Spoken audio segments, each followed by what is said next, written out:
എല്ലാ വിദ്യാർത്ഥികൾക്കും പുതിയൊരു വീഡിയോയിലേക്ക് സ്വാഗതം. ഈ വർഷത്തെ LBS nursing and paramedical degree കോഴ്സുകളിലേക്കുള്ള പ്രവേശനത്തിനായിട്ടുള്ള അപേക്ഷ ആരംഭിച്ചു. അപ്പോൾ വിദ്യാർത്ഥികൾക്ക് ഇന്നു മുതൽ ജൂൺ 12-ാം തീയതി വരെ ഫീ പേയ്മെന്റ് ചെയ്യുന്നതിനും ജൂൺ 15-ാം തീയതി വരെ ആപ്ലിക്കേഷൻ കംപ്ലീറ്റ് ചെയ്യുന്നതിനും വിദ്യാർത്ഥികൾക്ക് അവസരം ഉണ്ടായിരിക്കും.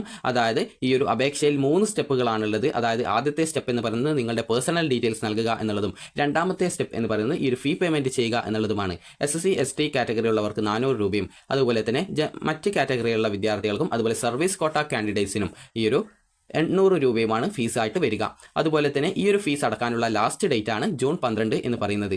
അപ്പോൾ വിദ്യാർത്ഥികൾക്ക് ആ ഒരു സമയത്തിനകം നിങ്ങൾക്ക് ചലാൻ ഉപയോഗിച്ചുകൊണ്ട് അതായത് ഈ ഒരു ഫീ പേയ്മെന്റ് ചെയ്യാനായിട്ട് നിങ്ങളുടെ ആപ്ലിക്കേഷൻ നമ്പറും രജിസ്ട്രേഷൻ നമ്പറും നിങ്ങളുടെ പേഴ്സണൽ ഡീറ്റെയിൽസ് കൊടുക്കുന്ന സമയത്ത് നിങ്ങൾക്ക് ലഭ്യമാകും. അപ്പോൾ അത് നിങ്ങൾ കറക്റ്റായിട്ട് ഒരു പേപ്പറിൽ എഴുതി വെക്കേണ്ടതാണ്. കാരണം അത് നിങ്ങൾക്ക് പിന്നീട് ആവശ്യമാണ്. അതുപോലെ തന്നെ പാസ്വേഡ് നിങ്ങൾക്ക് ആവശ്യമാണ്. അപ്പോൾ ആ ഒരു പാസ്വേഡ് ഒക്കെ നിങ്ങൾ നൽകുന്ന സമയത്ത് നിങ്ങൾക്ക് ചലാൻ വഴിയോ അല്ലെങ്കിൽ ഓൺലൈനായിട്ടോ അടയ്ക്കാനുള്ള ഓപ്ഷൻ വരും. അപ്പോൾ ചലാൻ വഴിയാണെങ്കിൽ ചലാൻ എന്നുള്ള ഓപ്ഷൻ ക്ലിക്ക് ചെയ്ത് ചലാൻ്റെ പ്രിൻ്റ് ഔട്ട് എടുത്ത് നിങ്ങളുടെ തൊട്ടടുത്തുള്ള ഫെഡറൽ ബാങ്കിന്റെ ഏതെങ്കിലും ശാഖ വഴി നിങ്ങൾക്ക് ആ ഒരു ഫീ പേയ്മെന്റ് നടത്താവുന്നതാണ്. അപ്പോൾ ബാങ്ക് വഴി നിങ്ങൾ അടക്കുന്ന സമയത്ത് ഏകദേശം 24 ഹവേഴ്സിന് ശേഷമാണ് ബാക്കി സ്റ്റെപ്പുകൾ ചെയ്യാൻ സാധിക്കുക. ഓൺലൈനായിട്ട് UPI വഴിയോ അല്ലെങ്കിൽ ഡെബിറ്റ് കാർഡോ നെറ്റ് ബാങ്കിങ്ങോ ഒക്കെ ഉപയോഗിച്ചുകൊണ്ട് അടക്കുന്നതാണെങ്കിൽ നിങ്ങൾക്ക് ഏകദേശം ഈ ഒരു ഫീസ് അടച്ച ഏകദേശം കുറച്ച് മിനിറ്റുകൾക്കുള്ളിൽ തന്നെ ബാക്കി സ്റ്റെപ്പുകൾ ചെയ്യാൻ സാധിക്കും. അപ്പോൾ ഈ രീതിയിൽ ആദ്യം നിങ്ങളുടെ ഈ ഒരു പേഴ്സണൽ ഡീറ്റെയിൽസ് നൽകുകയും അതിനുശേഷം രണ്ടാമതായിട്ട് നിങ്ങൾ ആ ഒരു ഫീ പേയ്മെന്റ് എന്നുള്ള ആ ഒരു സ്റ്റെപ്പ് ചെയ്യുകയുമാണ് ചെയ്യേണ്ടത്. ഒരു ഫീ പേയ്മെന്റ് ചെയ്യാനുള്ള ലാസ്റ്റ് ഡേറ്റ് ആണ് ജൂൺ 12 എന്ന് പറയുന്നത്. അപ്പോൾ അതിനുശേഷം ഈ ഒരു ഫീ പേയ്മെന്റ് ചെയ്ത് കഴിഞ്ഞാൽ നിങ്ങൾക്ക് ആ ഒരു അടുത്ത സ്റ്റെപ്പായിട്ടുള്ള നിങ്ങളുടെ ആ ഒരു സർട്ടിഫിക്കറ്റ് ഡീറ്റെയിൽസ് ഒക്കെ നൽകാം. നിങ്ങൾ മുൻ വർഷങ്ങളിൽ +2 കഴിഞ്ഞവരാണെങ്കിൽ നിങ്ങൾ +2ന്റെ മാർക്ക് ലിസ്റ്റ് അപ്ലോഡ് ചെയ്ത് നൽകേണ്ടതായിട്ടുണ്ട്.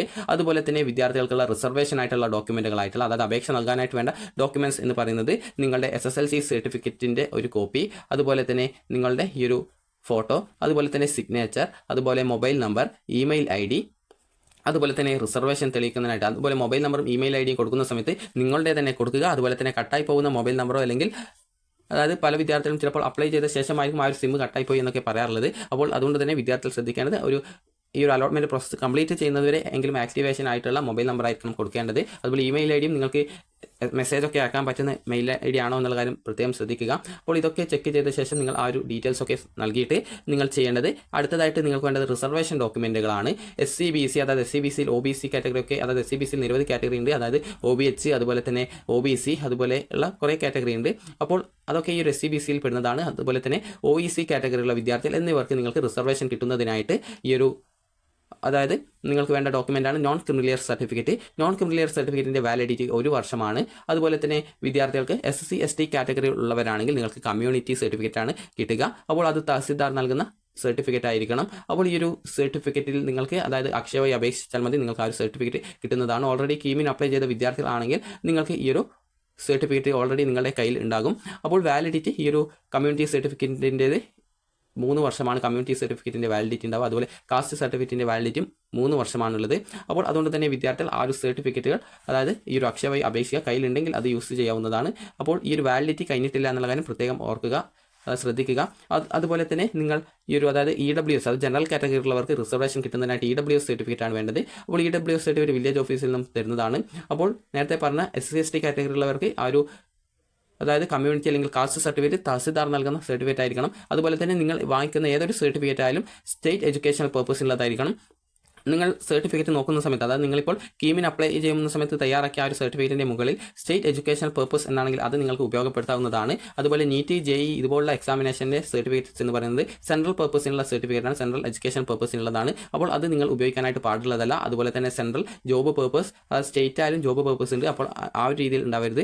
നിങ്ങൾ വാങ്ങിക്കുന്ന ഏതൊരു സർട്ടിഫിക്കറ്റും സ്റ്റേറ്റ് എഡ്യൂക്കേഷണൽ പർപ്പസിനുള്ളതായിരിക്കണം. അത് സംസ്ഥാന വിദ്യാഭ്യാസ ആവശ്യത്തിന് ഉള്ള സർട്ടിഫിക്കറ്റുകളാണ് അപ്ലോഡ് ചെയ്ത് നൽകേണ്ടത്. അത് സർട്ടിഫിക്കറ്റിൻ്റെ മുകളിലായിട്ട് തന്നെ നാറ്റിവിറ്റി അല്ലെങ്കിൽ അല്ലെങ്കിൽ ഈ ഒരു കമ്മ്യൂണിറ്റി ഇങ്ങനെ പേര് കൊടുത്തിട്ടുണ്ടാകും. ആ ഒരു സർട്ടിഫിക്കറ്റിൻ്റെ പേര് അതിന് താഴെയായിട്ട് തന്നെ ബ്രാക്കറ്റിൽ ആ ഒരു സ്റ്റേറ്റ് എഡ്യൂക്കേഷണൽ പർപ്പസ് എന്ന് പറഞ്ഞുകൊണ്ട് കൊടുത്തിട്ടുണ്ടാകും. അപ്പോൾ സ്റ്റേറ്റ് എഡ്യൂക്കേഷണൽ പർപ്പസ് ഉള്ള ആ ഒരു ഡോക്യുമെൻ്റാണ് നിങ്ങൾ അപ്ലോഡ് ചെയ്യേണ്ടത്. അതുപോലെ തന്നെ OEC കാറ്റഗറിയുള്ള വിദ്യാർത്ഥികൾക്ക് നോൺ ക്രിമിലിയർ സർട്ടിഫിക്കറ്റ് കിട്ടിയിട്ടില്ലെങ്കിൽ നിങ്ങൾ അപ്ലോഡ് ചെയ്യേണ്ടത് കാസ്റ്റ് സർട്ടിഫിക്കറ്റ് ആണ്. അപ്പോൾ അതുപോലെ തന്നെ നിങ്ങൾക്ക് മൈനോറിറ്റി കോട്ടയിലുള്ള വിദ്യാർത്ഥികൾക്ക് ഈ ഒരു അതായത് നിങ്ങൾക്ക് മൈനോറിറ്റി കോട്ടയിലുള്ള വിദ്യാർത്ഥികൾക്ക് ചില കോളേജുകളിൽ സീറ്റ് റിസർവ് ചെയ്ത് വെച്ചിട്ടുണ്ട്. അപ്പോൾ അങ്ങനെയുള്ള വിദ്യാർത്ഥികൾ ചെയ്യേണ്ടത് ആ ഒരു മൈനോറിറ്റി കോട്ടയിൽ അഡ്മിഷൻ കിട്ടുന്നതിനായിട്ട് നിങ്ങളുടെ കാസ്റ്റ് സർട്ടിഫിക്കറ്റ് അപ്ലോഡ് ചെയ്യേണ്ടതാണ്. SSLC സർട്ടിഫിക്കറ്റിൽ കാസ്റ്റ് കറക്റ്റായിട്ട് രേഖപ്പെടുത്തുന്നുണ്ടെങ്കിൽ ആ ഒരു കാസ്റ്റ് സർട്ടിഫിക്കറ്റിന് പകരം ആ ഒരു SSLC സർട്ടിഫിക്കറ്റ് ഉപയോഗിക്കാം. അതുപോലെ തന്നെ നിങ്ങളുടെ നാറ്റിവിറ്റി തെളിയിക്കുന്നതിന് ആവശ്യമായിട്ടുള്ള സർട്ടിഫിക്കറ്റാണ്. നിങ്ങളുടെ 10th സ്റ്റാൻഡേർഡ് സർട്ടിഫിക്കറ്റിൽ നിങ്ങളുടെ ആ ഒരു പ്ലേസ് ഓഫ് ബർത്ത്, അതായത് ജനിച്ച സ്ഥലം രേഖപ്പെടുത്തുന്നുണ്ടെങ്കിൽ അത് ഉപയോഗിക്കാം, അല്ലെങ്കിൽ നിങ്ങൾക്ക് ബർത്ത് സർട്ടിഫിക്കറ്റ് ഉപയോഗിക്കാവുന്നതാണ്. ഈ ഒരു 2 കാര്യങ്ങളിലും നിങ്ങളുടെ പ്ലേസ് ഓഫ് ബർത്ത് രേഖപ്പെടുത്തിയിട്ടില്ല എങ്കിൽ നിങ്ങൾ നാറ്റിവിറ്റി സർട്ടിഫിക്കറ്റ് വില്ലേജ് ഓഫീസിൽ നിന്ന് വാങ്ങിക്കേണ്ടതാണ്. അതുപോലെ തന്നെ അടുത്തതായിട്ട് നിങ്ങളുടെ ഈ ഒരു ഡേറ്റ് ഓഫ് ബർത്ത് തെളിയിക്കുന്നതായിട്ടുള്ള സർട്ടിഫിക്കറ്റ് ആണ്. സാധാരണഗതിയിൽ അത് നിങ്ങളുടെ 10th സ്റ്റാൻഡേർഡ് സർട്ടിഫിക്കറ്റിൽ കറക്റ്റായിട്ട് രേഖപ്പെടുത്തും. അതുപോലെ SSLC സർട്ടിഫിക്കറ്റ് ഉണ്ടാകും. അപ്പോൾ അത് നിങ്ങൾ അതിലുണ്ടെങ്കിൽ അത് നിങ്ങൾക്ക് SSLC സർട്ടിഫിക്കറ്റ് യൂസ് ചെയ്യാവുന്നതാണ്. അതുപോലെ തന്നെ നിങ്ങൾക്ക് മറ്റെന്തെങ്കിലും റിസർവേഷൻ, അതായത് NRI കോട്ടയിലുള്ള റിസർവേഷനുള്ള വിദ്യാർത്ഥികൾ ആണെങ്കിൽ ആ ഒരു NRI കോട്ടയിലേക്കുള്ള ആ ഒരു റിസർവേഷനുമായി ബന്ധപ്പെട്ടുള്ള ആ ഒരു സ്പോൺസർഷിപ്പ് സർട്ടിഫിക്കറ്റ്, റിലേഷൻഷിപ്പ് സർട്ടിഫിക്കറ്റ് എന്നിവ ഈ ഒരു അപേക്ഷയോടൊപ്പം സബ്മിറ്റ് ചെയ്യേണ്ടതാണ്, അതായത് അപ്ലോഡ് ചെയ്ത് കൊടുക്കേണ്ടതാണ്. അതുപോലെ തന്നെ നിങ്ങൾക്ക് സ്പോർട്സ് കോട്ടയുമായി ബന്ധപ്പെട്ട് സ്പോർട്സ് കോട്ടയിൽ റിസർവേഷൻ, സ്പോർട്സ് കോട്ടയിൽ 2 സീറ്റാണ് റിസർവ് ചെയ്തിട്ടുള്ളത്. അതുപോലെ തന്നെ PD കാറ്റഗറിയിൽ, അതായത് പേഴ്സൺ വിത്ത് ഡിസബിലിറ്റീസ് ഉള്ളവർ, അതായത് 40% ഡിസബിലിറ്റി ഉള്ളവർക്കാണ് ഈ ഒരു PD കാറ്റഗറിയിൽ അപ്ലൈ ചെയ്യാനായിട്ട് സാധിക്കുക. അപ്പോൾ അങ്ങനെയുള്ളവർക്ക് ഈ ഒരു, അതായത് അതുമായി ബന്ധപ്പെട്ട് ജില്ലാ മെഡിക്കൽ ബോർഡ് നൽകുന്ന മെഡിക്കൽ സർട്ടിഫിക്കറ്റ് അപ്ലോഡ് ചെയ്ത് നൽകേണ്ടതായിട്ടുണ്ട്. അപ്പോൾ വിദ്യാർത്ഥികൾ ശ്രദ്ധിക്കേണ്ട കാര്യം, നിങ്ങൾക്ക് എന്ത് തരത്തിലുള്ള റിസർവേഷനുകൾ ഉണ്ട് എങ്കിലും അതുമായി ബന്ധപ്പെട്ടുള്ള ഡോക്യുമെൻറ്റുകളൊക്കെ ഈ ഒരു അപേക്ഷയിൽ ആ ഒരു ഫീ പേയ്മെൻറ്റ് ചെയ്ത ശേഷമുള്ള സ്റ്റെപ്പായിട്ടുള്ള ഡോക്യുമെൻറ്റ് അപ്ലോഡ് ചെയ്യുക എന്നുള്ള ആ ഒരു സ്റ്റെപ്പിൽ ഫുൾ ഡോക്യുമെൻറ്റുകളും അപ്ലോഡ് ചെയ്ത് കൊടുക്കേണ്ടതുണ്ട്. അങ്ങനെ അപ്ലോഡ് ചെയ്യാതെ, അതായത് ഈ ഒരു ഘട്ടത്തിൽ അപ്ലോഡ് ചെയ്യാത്ത ഡോക്യുമെൻറ്റുകൾക്ക് പിന്നീട് റിസർവേഷനോ മറ്റോ ക്ലെയിം ചെയ്യാനായിട്ട് സാധിക്കുന്നതല്ല. അപ്പോൾ അതുകൊണ്ട് തന്നെ വിദ്യാർത്ഥികൾ ശ്രദ്ധിക്കേണ്ടത്, നിങ്ങൾക്ക് എന്തൊക്കെ റിസർവേഷൻസ് ഉണ്ടോ ആ ഒരു റിസർവേഷൻസിൻ്റെ ഒക്കെ ഡോക്യുമെൻ്റ് ഒക്കെ തയ്യാറാക്കി വെച്ച ശേഷം മാത്രം അപേക്ഷ സമർപ്പിക്കുന്നതിനായിട്ട് ശ്രദ്ധിക്കുക. അപ്പോൾ ജൂൺ 12 തീയതിക്കകം വിദ്യാർത്ഥികൾ ഈ ഒരു അപേക്ഷ നൽകാൻ ശ്രദ്ധിക്കുക. കാരണം ജൂൺ 12 തീയതിയാണ് ഫീ പേയ്മെൻറ്റ് ചെയ്യാനുള്ള ലാസ്റ്റ് ഡേറ്റ്. പിന്നീട് ഫീ പേയ്മെൻറ്റ് ചെയ്യാനുള്ള ലിങ്ക് വെബ്സൈറ്റിൽ നിന്നും റിമൂവ് ചെയ്യുകയാണ് ചെയ്യുക. അതുപോലെ തന്നെ വിദ്യാർത്ഥികൾക്ക് അതിനുശേഷം ഈ ഒരു ഫൈനൽ കൺഫർമേഷൻ ഉണ്ട്. നിങ്ങൾ നൽകിയ ഡീറ്റെയിൽസ് ഒക്കെ കറക്റ്റ് ആണെങ്കിൽ ജൂൺ 15 നിങ്ങളുടെ ആ ഒരു അപേക്ഷ ഫൈനലായിട്ട് കൺഫേം ചെയ്ത് സബ്മിറ്റ് ചെയ്യണം. അപ്പോൾ അങ്ങനെ കൺഫേം ചെയ്യണം എന്ന് പറയുന്നതിന് കാരണം, പല വിദ്യാർത്ഥികളും ഈ ഒരു രീതിയിൽ ഫീ പേയ്മെൻറ്റ് വരെയുള്ള സ്റ്റെപ്പുകളൊക്കെ ചെയ്ത് ബാക്കി സ്റ്റെപ്പും ചെയ്ത് ജസ്റ്റ് ലോഗൗട്ട് ചെയ്ത് പോകും. അപ്പോൾ അങ്ങനെ ചെയ്ത് കഴിഞ്ഞാൽ നിങ്ങളുടെ അപേക്ഷ, അതായത് ഫുള്ളായിട്ട് കൺഫേം ആയിട്ടുണ്ടാവില്ല. അപ്പോൾ നിങ്ങൾ ചെയ്യേണ്ടത് ആ ഒരു അപേക്ഷ ഫുള്ളായിട്ട് കൺഫേം ചെയ്ത് അതിൻ്റെ ആ ഒരു പ്രിൻ്റ് ഔട്ട് ഒക്കെ എടുത്ത ശേഷം മാത്രമേ ഈ ഒരു കാര്യം ചെയ്യേണ്ടത്. അതായത് ഈ ഒരു അപേക്ഷയുടെ പ്രിൻ്റ് ഔട്ട് ഒക്കെ എടുത്ത് ആ ഒരു ആപ്ലിക്കേഷൻ കംപ്ലീറ്റ് ചെയ്യണം. അല്ലാതെ ആ ഒരു ഫീ പേയ്മെൻറ്റ് സ്റ്റെപ്പ് ചെയ്ത് അതുപോലെ ആ ഒരു ആപ്ലിക്കേഷൻ അപ്ലോഡ് ചെയ്തിട്ടുണ്ടെങ്കിലും ആ ഒരു അപേക്ഷ കൺഫേം ചെയ്യാതിരുന്നാൽ, അത് ജൂൺ 15 നിങ്ങളുടെ അപേക്ഷ കൺഫേം ചെയ്യാതിരുന്നാൽ പിന്നീട് നിങ്ങളുടെ ആ ഒരു അപേക്ഷ ഈ ഒരു അലോട്ട്മെൻറ്റുകളിലേക്ക് കൺസിഡർ ചെയ്യുന്നതല്ല. അതുകൊണ്ട് തന്നെ അപേക്ഷ കൺഫേം ചെയ്യാതെ പല വിദ്യാർത്ഥികളും കഴിഞ്ഞ വർഷമൊക്കെ ആ ഒരു സമയം അവസാനിച്ച ശേഷം കൺഫേം ചെയ്യാൻ പറ്റുമെന്നൊക്കെ ചോദിക്കാറുണ്ട്. അപ്പോൾ അതുകൊണ്ട് തന്നെ നിങ്ങൾ അതിനൊരു ഇടവരുത്താതെ ആദ്യം തന്നെ നിങ്ങൾക്കുള്ള റിസർവേഷൻ ഡോക്യുമെൻറ്റുകളൊക്കെ തയ്യാറാക്കി വെച്ച ശേഷം മാത്രം അപേക്ഷ നൽകുകയും അതുപോലെ തന്നെ ഈ ഒരു ജൂൺ 12 ഫീ പേയ്മെൻറ്റ് ചെയ്യും. അതുപോലെ തന്നെ ജൂൺ 15 വിദ്യാർത്ഥികൾ അപേക്ഷ ഫൈനൽ സബ്മിറ്റ് ചെയ്യുകയും ചെയ്യേണ്ടതാണ്. ഇനി അപേക്ഷ നൽകുന്നതിനായിട്ട് വിദ്യാർത്ഥികൾ lbscenter.in എന്ന വെബ്സൈറ്റ് ഓപ്പൺ ചെയ്ത് കഴിഞ്ഞാൽ നഴ്സിംഗ് ആൻഡ് പാരാമെഡിക്കൽ എന്നുള്ള ലിങ്ക് കാണാൻ പറ്റും. ഈ ഒരു പേജിലേക്കാണ് നിങ്ങൾ പ്രവേശിക്കേണ്ടത്. അപ്പോൾ വിദ്യാർത്ഥികൾ ഈ ഒരു ആപ്ലിക്കേഷനിൽ നിങ്ങൾക്ക് ആ ഒരു ഡീറ്റെയിൽസ് ഒക്കെ കറക്റ്റായിട്ട് കൊടുത്തിട്ടുണ്ട്. അപ്പോൾ നിങ്ങൾ ചെയ്യേണ്ടത് ആദ്യം തന്നെ ഇവിടെ പ്രസ് റിലീസ് കൊടുത്തിട്ടുണ്ട്, അതുപോലെ നോട്ടിഫിക്കേഷൻ, പ്രോസ്പെക്ടസ്, അതുപോലെ തന്നെ ഹൗ ടു അപ്ലൈ, അതുപോലെ തന്നെ ഈ ഒരു വേരിയസ് റിക്വയർഡ് ഫോർ, അതായത് certificate required for various claims എന്നിങ്ങനെയൊക്കെ നൽകിയിട്ടുണ്ട്. അപ്പോൾ നിങ്ങൾക്ക് ഏതൊക്കെയാണ് റിസർവേഷൻ ഉള്ളത് എന്നുള്ളത് കറക്റ്റായിട്ട് മനസ്സിലാക്കിയിട്ട് അതുമായി ബന്ധപ്പെട്ടുള്ള ഡോക്യുമെൻറ്റുകൾ നിങ്ങൾ കറക്റ്റായിട്ട് അപ്ലോഡ് ചെയ്ത് കൊടുക്കേണ്ടതാണ്. അപ്പോൾ നിങ്ങൾക്ക് ഈ ഒരു പേജിൽ തന്നെ നിങ്ങൾക്ക് ഇവിടെ കാണാനായിട്ട് സാധിക്കുന്നതാണ്. അതായത് ഇവിടെ വേരിയസ് ക്ലെയിംസ് എന്നുള്ള ഭാഗത്ത് ഇതിവിടെ നിങ്ങൾക്ക് കറക്റ്റായിട്ട് ഏതൊക്കെ ഡോക്യുമെൻറ്റ്സ് വേണം എന്നുള്ള സംബന്ധിച്ചുള്ള ആ ഒരു ഡീറ്റെയിൽസ് ഒക്കെ കറക്റ്റായിട്ട് നൽകിയിട്ടുണ്ട്. അപ്പോൾ ഇത് ജസ്റ്റ് നിങ്ങൾ വായിച്ച് മനസ്സിലാക്കുക. അപ്പോൾ SC/ST വിദ്യാർത്ഥികൾക്ക് തഹസിൽദാർ എന്നുള്ള ജാതി സർട്ടിഫിക്കറ്റാണ് വേണ്ടത്. അതുപോലെ തന്നെ SC/ST കാറ്റഗറിയിൽ ഇന്റർകാസ്റ്റ് മാരേജ് ചെയ്തവരുടെ മക്കളുണ്ടെങ്കിൽ അപ്പോൾ അവർക്ക് ഈ ഒരു, അതായത് ഈ ഒരു ഇന്റർകാസ്റ്റ് മാരേജ് സർട്ടിഫിക്കറ്റ് തഹസിൽദാർ നൽകുന്ന ഇന്റർകാസ്റ്റ് മാരേജ് സർട്ടിഫിക്കറ്റ് നിങ്ങൾ അപ്ലോഡ് ചെയ്ത് കൊടുക്കണം. അതുപോലെ തന്നെ ഇൻകം സർട്ടിഫിക്കറ്റ് കൂടി വിദ്യാർത്ഥികൾ അപ്ലോഡ് ചെയ്ത് കൊടുക്കേണ്ടതാണ്. അതായത് ഇൻകം സർട്ടിഫിക്കറ്റ് എന്ന് പറഞ്ഞാൽ നിങ്ങൾക്ക് ഈ ഒരു ഫീസിൽ ആനുകൂല്യം, സെൽഫ് ഫിനാൻസിലോ അല്ലെങ്കിൽ നിങ്ങൾക്ക് ഈ ഒരു ഗവൺമെൻറ് കോളേജിലോ കിട്ടുകയാണെങ്കിൽ, നിങ്ങൾക്ക് അതിൽ ഫീസ് ആനുകൂല്യമുള്ള വിദ്യാർത്ഥികളാണെങ്കിൽ ഇൻകം സർട്ടിഫിക്കറ്റ് ഹാജരാക്കേണ്ടതാണ്. അത് നിങ്ങൾക്ക് വില്ലേജ് ഓഫീസിൽ നിന്നാണ് ലഭിക്കുക. അപ്പോൾ നിങ്ങൾക്ക് ഈ ഒരു, അതായത് ഫീസ് ആനുകൂല്യമുണ്ടെങ്കിൽ നിങ്ങൾക്ക് കുറഞ്ഞ ഫീസിൽ തന്നെ മെറിറ്റ് സീറ്റിൽ പഠിക്കാനായിട്ട് സാധിക്കും. അപ്പോൾ നേരത്തെ പറഞ്ഞതുപോലെ തന്നെ NRI കോട്ടയിൽ അഡ്മിഷൻ ആഗ്രഹിക്കുന്ന വിദ്യാർത്ഥികൾ നിങ്ങൾക്ക് NRI സ്പോൺസർ സർട്ടിഫിക്കറ്റ്, സ്പോൺസറുടെ പാസ്പോർട്ടിൻ്റെ കോപ്പി, റവന്യൂ അധികാരികളിൽ നിന്നും ലഭിച്ച റിലേഷൻഷിപ്പ് സർട്ടിഫിക്കറ്റ് എന്നിവ അപ്ലോഡ് ചെയ്യേണ്ടതാണ്. അതുപോലെ അഡ്മിഷൻ സമയത്ത് അത് ഹാജരാക്കുകയും ചെയ്യേണ്ടതുണ്ട്. അപ്പോൾ NRI കോട്ടയിൽ ഏകദേശം ഫീസിൽ വരുന്നത് ഏകദേശം അതായത് ഏകദേശം ഒരു 30,000 രൂപയോളം എക്സ്ട്രാ ആയിട്ട് ഈ ഒരു NRI കോട്ടയിൽ ഫീസ് വരാറുണ്ട്, കൂടുതൽ വരാറുണ്ട്. സ്പോർട്സ് കോട്ട സീറ്റുകളിലേക്ക് അപേക്ഷിക്കുന്ന വിദ്യാർത്ഥികൾ ആ ഒരു സീറ്റുകളിലേക്ക് ഓൺലൈനായിട്ട് ഈ ഒരു അപേക്ഷ, അതായത് നിങ്ങൾ ഓൺലൈനായിട്ട് അപേക്ഷ സമർപ്പിച്ചതിൻ്റെ പ്രിൻ്റ് ഔട്ടും സർട്ടിഫിക്കറ്റുകളും, അതായത് സർട്ടിഫിക്കറ്റിൻ്റെ ഒക്കെ കോപ്പികളാണ്.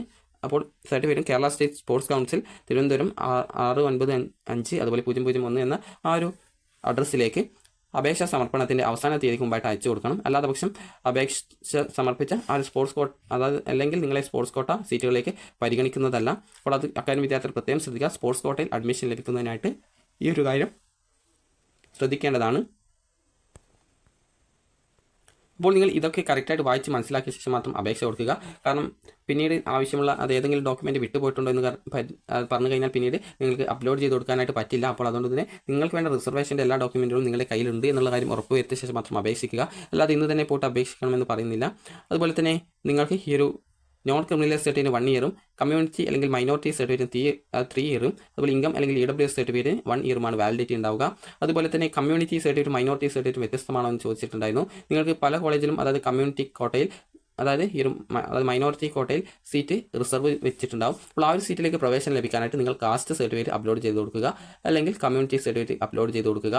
അപ്പോൾ മൈനോറിറ്റി സർട്ടിഫിക്കറ്റ് എന്ന് പറഞ്ഞുകൊണ്ട് മൈനോറിറ്റി സർട്ടിഫിക്കറ്റ് കിട്ടും. അപ്പോൾ നിങ്ങൾക്ക് കാസ്റ്റ് സർട്ടിഫിക്കറ്റ് ഉണ്ടെങ്കിൽ ആ ഒരു കാസ്റ്റ് സർട്ടിഫിക്കറ്റ് തന്നെ മതിയാകും. അപ്പോൾ ഈ ഒരു വീഡിയോ നിങ്ങൾക്ക് ഉപകാരപ്രദമായിട്ടുണ്ടെങ്കിൽ ലൈക്ക് ചെയ്യുക. അതുപോലെ തന്നെ നിങ്ങൾക്ക് എന്തെങ്കിലും സംശയം ഉണ്ടെങ്കിൽ ഈ ഒരു PDF-ൻ്റെ താഴെയായിട്ട് ഈ ഒരു LBSൻ്റെ ഫെസിലിറ്റേഷൻ സെൻറ്റേഴ്സിൻ്റെ നമ്പർ കൊടുത്തിട്ടുണ്ട്. അതിൽ വിളിച്ചു വെച്ച് കഴിഞ്ഞാൽ നിങ്ങൾക്ക് കറക്റ്റായിട്ട് ആ ഒരു സംശയങ്ങൾക്കുള്ള ഉത്തരങ്ങൾ പറഞ്ഞു തരുന്നതാണ്.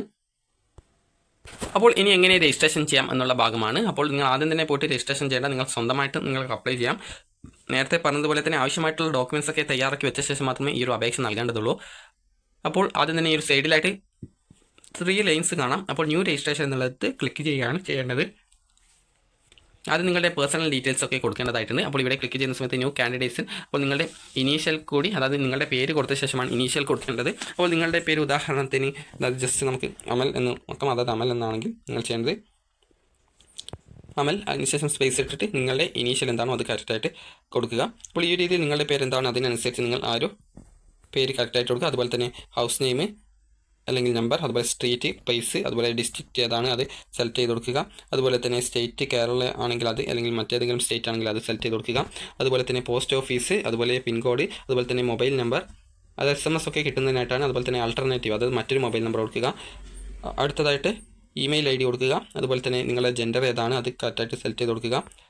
അതുപോലെ ഡേറ്റ് ഓഫ് ബർത്ത് കറക്റ്റായിട്ട് സെലക്ട് ചെയ്ത് കൊടുക്കുക. അതുപോലെ തന്നെ കാറ്റഗറി ഏതാണ് എന്ന് കൊടുത്തിട്ടുണ്ട്. അപ്പോൾ ജനറൽ ആണോ അല്ലെങ്കിൽ SC/BC ആണോ ഏതാണ് അത് കറക്റ്റായിട്ട് സെലക്ട് ചെയ്ത് കൊടുക്കുക. അതുപോലെ തന്നെ വെരിഫിക്കേഷൻ കോഡ് എന്ന് പറഞ്ഞാൽ ഇവിടെ നിങ്ങൾക്കൊരു പച്ച കളറിൽ കുറച്ച് ഇംഗ്ലീഷ് അക്ഷരം കാണാം. അപ്പോൾ അത് കറക്റ്റായിട്ട് കൊടുക്കുക.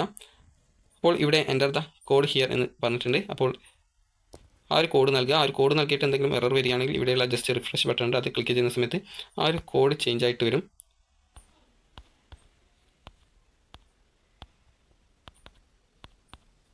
ആ ഒരു കാര്യം വർക്കാവുന്നില്ല എന്നാണ് തോന്നുന്നത്. അപ്പോൾ നിങ്ങൾ ജസ്റ്റ് ആ ഒരു കോഡ് അവിടെ കറക്റ്റായിട്ട് കൊടുക്കുക. അപ്പോൾ കൊടുത്ത ശേഷം സേവ് ആൻഡ് കണ്ടിന്യൂ കൊടുക്കുക. അപ്പോൾ അതിനുശേഷം നിങ്ങൾക്ക് ഈ ഒരു ആപ്ലിക്കേഷൻ നമ്പറും അതുപോലെ തന്നെ പാസ്വേഡ് സെറ്റ് ചെയ്യാനൊക്കെയുള്ള ഭാഗങ്ങൾ വരുന്നതാണ്. അപ്പോൾ നിങ്ങൾ അതൊക്കെ കറക്റ്റായിട്ട് ആ ഒരു കാര്യങ്ങളൊക്കെ നൽകുക. അതുപോലെ തന്നെ ആപ്ലിക്കേഷൻ ഫീ പേയ്മെൻറ്റിൻ്റെ ഭാഗമാണിത്.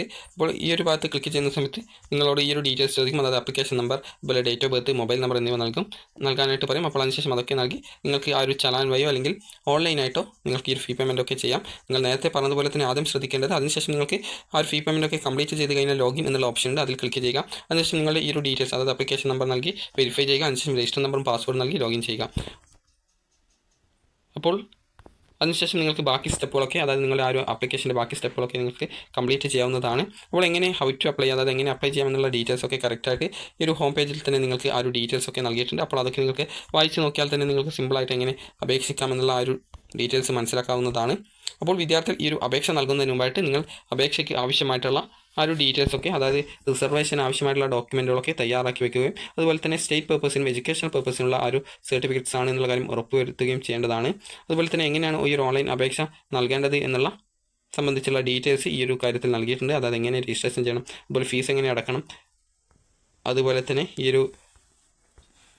ഒരു പിന്നീട് എങ്ങനെ അടുത്ത സ്റ്റെപ്പുകൾ കംപ്ലീറ്റ് ചെയ്യണം എന്നിങ്ങനെയുള്ള ഡീറ്റെയിൽസ് ഒക്കെ കറക്റ്റായിട്ട് നൽകിയിട്ടുണ്ട്. അപ്പോൾ ഇതൊക്കെ നിങ്ങൾ കറക്റ്റായിട്ട് വായിച്ച് മനസ്സിലാക്കിയ ശേഷം മാത്രം നിങ്ങൾ ഈ ഒരു അപേക്ഷ സ്വന്തമായിട്ട് അപേക്ഷിക്കുക. അതുപോലെ തന്നെ നിങ്ങളുടെ അപേക്ഷ എന്തൊക്കെ കാരണങ്ങൾ കൊണ്ടാണ് നിരസിക്കപ്പെടുന്നത് എന്നുള്ള ഡീറ്റെയിൽസ് നൽകിയിട്ടുണ്ട്. അപ്പോൾ നിങ്ങൾക്ക് ഈ ഒരു കാര്യങ്ങളൊക്കെ നിങ്ങൾ ശ്രദ്ധിച്ച ശേഷം മാത്രം നിങ്ങളുടെ അപേക്ഷ നൽകുക. ഈ ഒരു അപേക്ഷയൊക്കെ കംപ്ലീറ്റ് ചെയ്ത് നിങ്ങളുടെ ആ ഒരു റാങ്ക് ലിസ്റ്റും മറ്റ് കാര്യങ്ങളൊക്കെ പ്രസിദ്ധീകരിച്ച ശേഷമായിരിക്കും പിന്നീട് നിങ്ങൾക്ക് ഓപ്ഷൻ നൽകാനുള്ള ആ ഒരു കാര്യങ്ങളൊക്കെ വരിക. നിങ്ങൾക്ക് നഴ്സിംഗ് ഉൾപ്പെടെയുള്ള പാരാമെഡിക്കൽ ഡിഗ്രി കോഴ്സുകളിലേക്കുള്ള അത് നഴ്സിംഗും അതുപോലെ തന്നെ മറ്റ് പാരാമെഡിക്കൽ കോഴ്സുകളിലേക്കുമുള്ള അപേക്ഷകൾ ഈ ഒരു ഒറ്റ അപേക്ഷ വഴി നൽകാവുന്നതാണ്. ഒരു വിദ്യാർത്ഥി ഒരു അപേക്ഷ മാത്രമേ നൽകാൻ പാടുള്ളൂ. അതുകൊണ്ട് തന്നെ വിദ്യാർത്ഥികൾ നൽകുന്ന ഡീറ്റെയിൽസ് ഒക്കെ കറക്റ്റാണ് എന്നുള്ളത് ഉറപ്പുവരുത്തിയ ശേഷം മാത്രം അപേക്ഷ സബ്മിറ്റ് ചെയ്യുക. അപ്പോൾ ഇന്ന് തന്നെ ചെയ്യണമെന്നില്ല, നിങ്ങൾ ഈ ഒരു ജൂൺ 12-ാം തീയതിക്കകം നിങ്ങളുടെ ആ ഒരു ഫീ പേയ്മെൻറ്റ് കംപ്ലീറ്റ് ചെയ്യുകയും അതുപോലെ ജൂൺ 15-നകം ബാക്കി സ്റ്റെപ്പുകൾ കംപ്ലീറ്റ് ചെയ്യുകയും ചെയ്താൽ മതി. അപ്പോൾ വിദ്യാർത്ഥികൾക്ക് ഈ ഒരു വീഡിയോ ഉപകാരപ്രദമായിട്ടുണ്ടെങ്കിൽ ലൈക്ക് ചെയ്യുക, ഷെയർ ചെയ്യുക. Thank you for watching.